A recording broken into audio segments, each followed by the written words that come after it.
Nosso vídeo do número 14, hoje continuamos a divisão 4, Justiça e Vida, capítulo 6 a 8.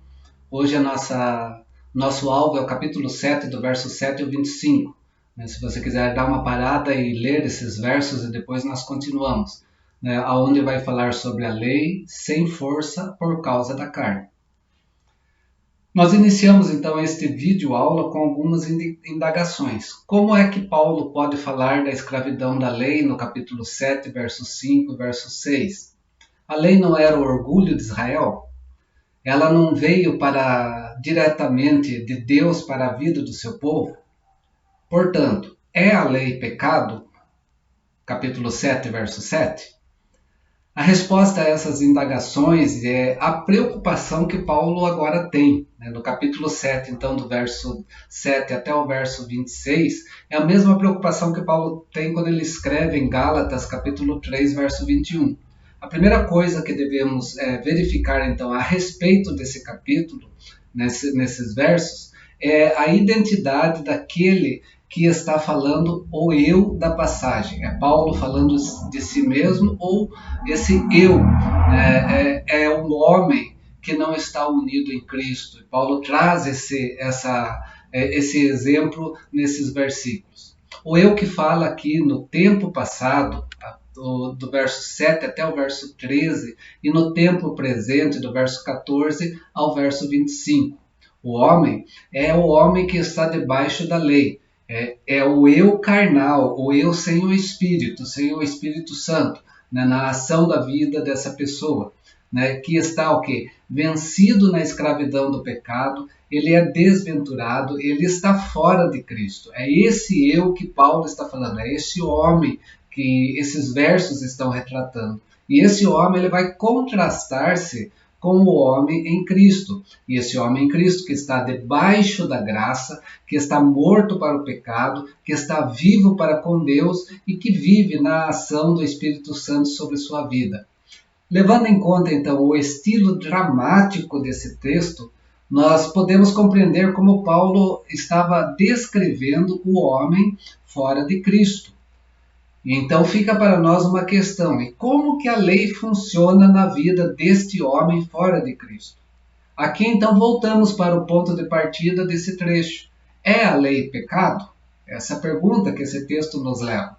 E a resposta é: de jeito nenhum, de maneira alguma, a lei é pecado. A lei, que é o preceito, que é o mandamento de Deus, ela servia e ela deveria dar vida. O verso 10 do capítulo 7 que nós temos. Por quê? Essa lei é santa, essa lei é justa, essa lei é espiritual, essa lei é boa. Os versos 12 a 14 e o verso 16 traz isso para nós. O problema não é a lei, o problema é o pecado.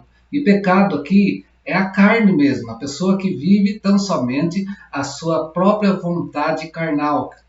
Nós podemos olhar no capítulo 8, o verso de número 3. Ele então faz o quê? Ele aproveita a lei para piorar a situação do homem fora de Cristo. Ele, o pecado, ele, a carne.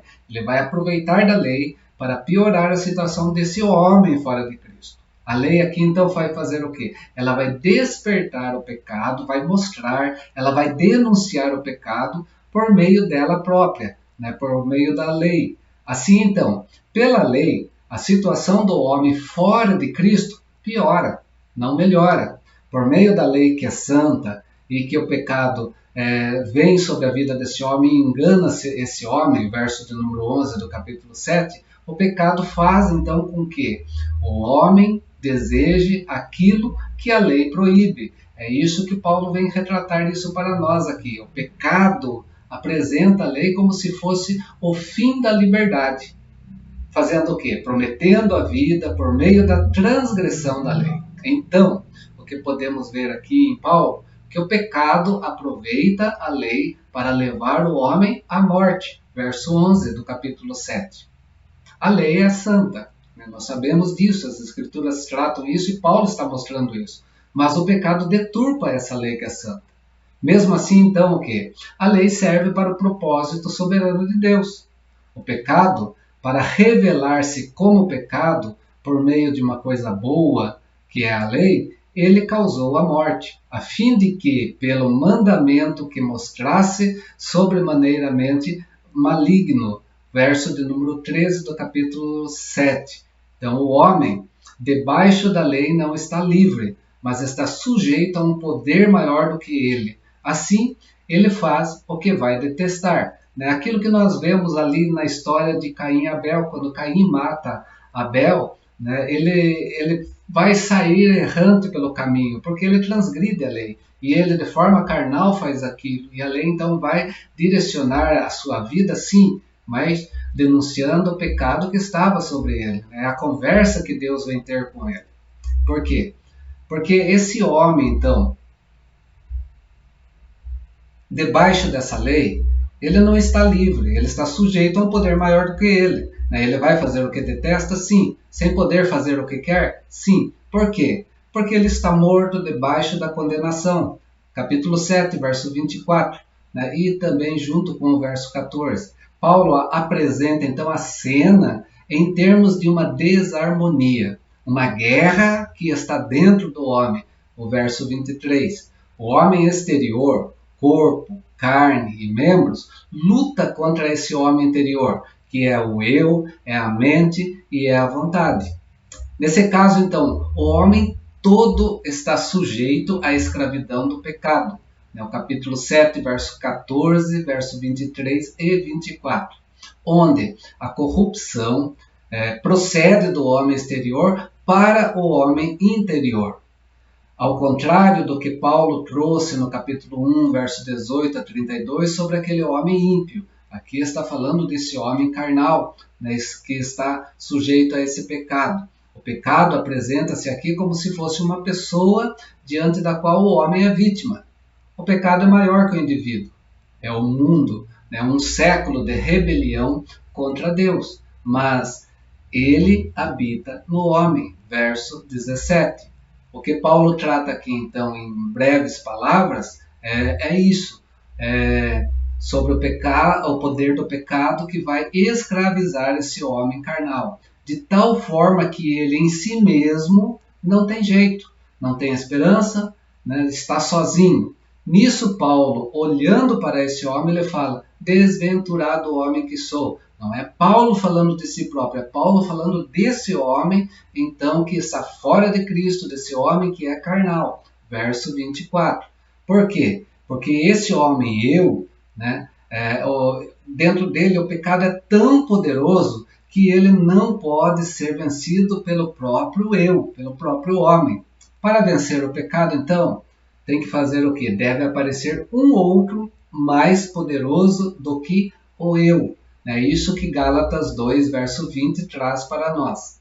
Nesta situação, então, somente o Evangelho pode livrar. É ele que pode fazer o bem para a vida humana. É isso que diz, então, Romanos, capítulo de número 8.